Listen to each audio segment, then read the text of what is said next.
So totoo nga bang mayroong nirelease ang World Bank na pondo na pagmamay-ari daw ng pamilya Marcos dito sa Pilipinas? Ako si Nico Balbidin at sige, alamin natin kung ano ang totoo.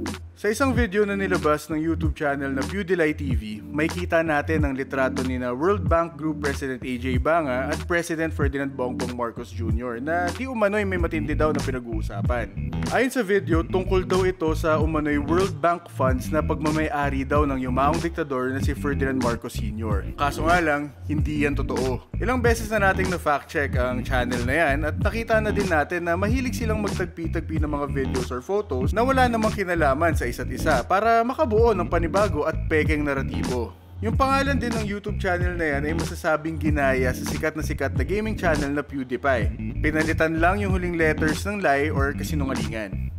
So anyway, mabalik tayo. So hindi totoo na may wealth fund sa World Bank ang pamilya Marcos. Ganito kasi yan. Ang World Bank ay hindi isang commercial bank na tulad ng mga nakikita mong bangko sa kalye. Hindi dyan pwedeng magdeposito ng pera ang mga individual, simpleng mamamayan man o diktador.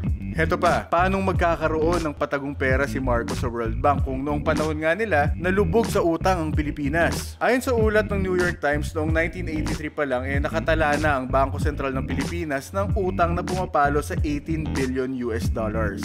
Dagdag nyo na rin dyan na noong 1984 nag-alangan na din ng mga commercial banks dito sa bansa na tumulong sa diktadoryang Marcos na bayaran yung utang na yan. Kaya din napilitan ng gobyerno na manghiram ng pera sa mga mayayamang individual dito sa Pilipinas, pati na rin sa mga karatig nating bansa. Alam nyo, mula sa 599 million US dollars noong 1966, umabot ng 26.7 billion US dollars ang utang ng bansa sa ilalim ng rehimeng Ferdinand Marcos Sr.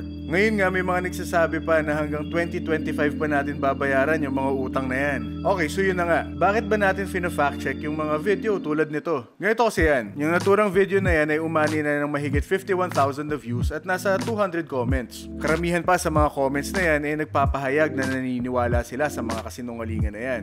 Alam nyo, hanggang hindi inaaksyonan ng mga nakikinabang sa disinformation na yan ang malawakang panloloko, tayo na lang muna ang kailangan tumulong sa mga kapatid nating biktima ng panlilinlang.